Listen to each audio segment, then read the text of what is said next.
Lisa and Michael had a love story built on dreams, sacrifice, and resilience. They were both from Nigeria, childhood friends who later fell in love while pursuing their education in the United States. After completing their studies, they decided to stay in America, working tirelessly to build the kind of a life they had always envisioned. Beautiful home, two amazing children, and successful careers. Lisa had become a healthcare administrator while Michael excelled as a senior engineer. Their journey had not been easy, but they had each other. That was all that mattered. Until the night Michael shattered everything with a single confession. There's something I need to tell you, he said, his voice unsteady. Lisa sat across from him, sensing something was terribly wrong. What is it? He took a deep breath before saying the words that sent her world spinning. It had happened in Alaska. While Michael had been sent on a field inspection, Rachel, his assistant, had accompanied him on the work trip. It was supposed to be routine, nothing more. The trip had gone smoothly until they left the site late in the evening and drove into a deadly snowstorm. With poor visibility and rapidly dropping temperatures, Michael tried to navigate carefully. But as the storm worsened, the car skidded off the icy road, landing in a deep snowbank. The engine stalled. Michael tried everything, turning the key repeatedly, checking the gas, even stepping out briefly to inspect the damage, but the car was completely stuck, buried too deep in the snow to move. Rachel hugged herself tightly, teeth chattering.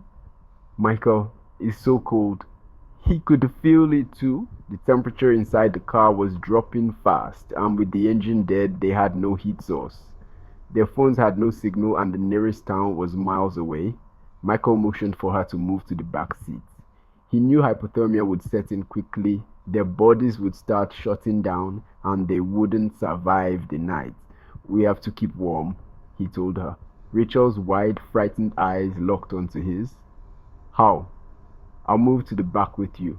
We need to huddle together. You can wrap yourself in that blanket, he said, pointing to a thin, folded fabric in the back seat. She nodded and pulled the material around herself, but after a few moments, she shivered violently. Michael, I'm still so cold. Michael hesitated before speaking, his voice cautious. There's one more way to generate heat. Skin to skin contact works best. Rachel hesitated, but desperation overpowered any reservations. Okay, she whispered. They stripped down, pressing their bodies together beneath their jackets and covering themselves with the blankets.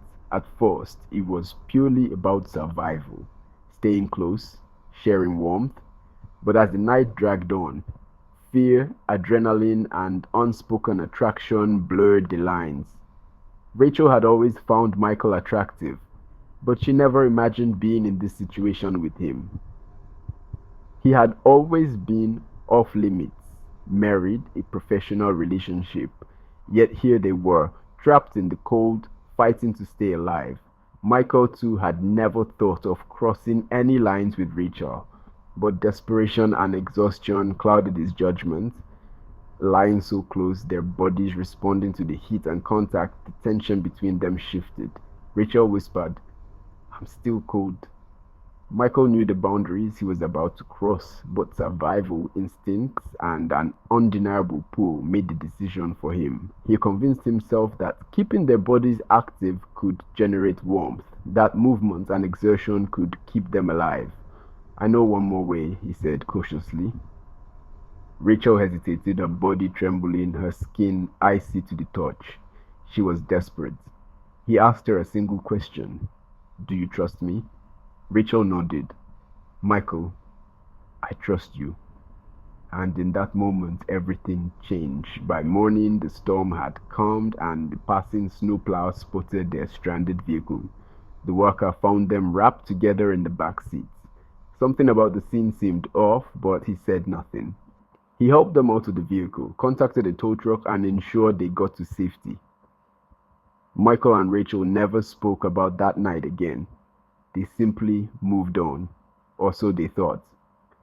After returning home, Michael buried the memory, convincing himself it had been a mistake, a moment of weakness in the face of death. His relationship with Rachel grew strained, but they remained professional. Then, weeks later, Rachel realized something. Her monthly cycle was late.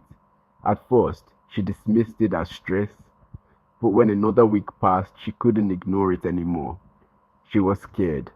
She had never been with a man before Michael.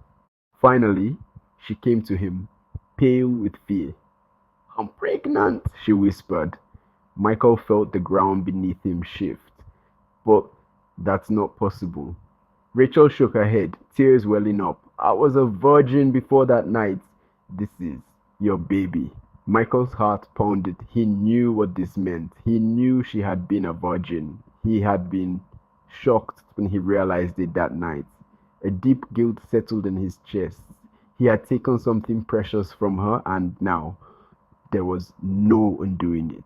He assured Rachel that he would take responsibility and provide for the child. He apologized, his voice heavy with regret. "I never meant for this to happen." But what was he going to tell Lisa? Days later, he sat across from his wife, confessing the unimaginable. Lisa's hands trembled as she processed what she had just heard. "So let me get this straight. You got stranded in the snow, you took off your clothes, you held each other, and somehow, in the middle of all that, you accidentally got her pregnant." Michael closed his eyes. "Lisa, I didn't mean for it to happen. It wasn't." She slammed her hand on the table. "It wasn't what, Michael? It wasn't a choice. It wasn't real. It was a mistake," he said desperately. "We thought we were going to die." Lisa let out a bitter laugh. "So what now? What do you expect me to do with this information? Be happy for you? Congratulate Rachel? Pretend this never happened?" Michael shook his head. "I don't know, Lisa. I don't know what to do." Lisa stood up, pacing the room. Her mind raced with questions. Should she leave? Should she try to forgive him? Should she demand that he cut Rachel off? But what about the baby? An innocent life in all of this? Nothing made sense. She looked at Michael, her husband, the man she had built a life with, the man she thought she knew. And for the first time in their marriage, she had no idea what to do. If you were Lisa, could you forgive, or would this be the end? Do you think Michael would have mentioned the last option to Rachel if he did not find her attractive? Let's discuss in the comment below. If you like this story, please support us by subscribing to this channel. Thank you.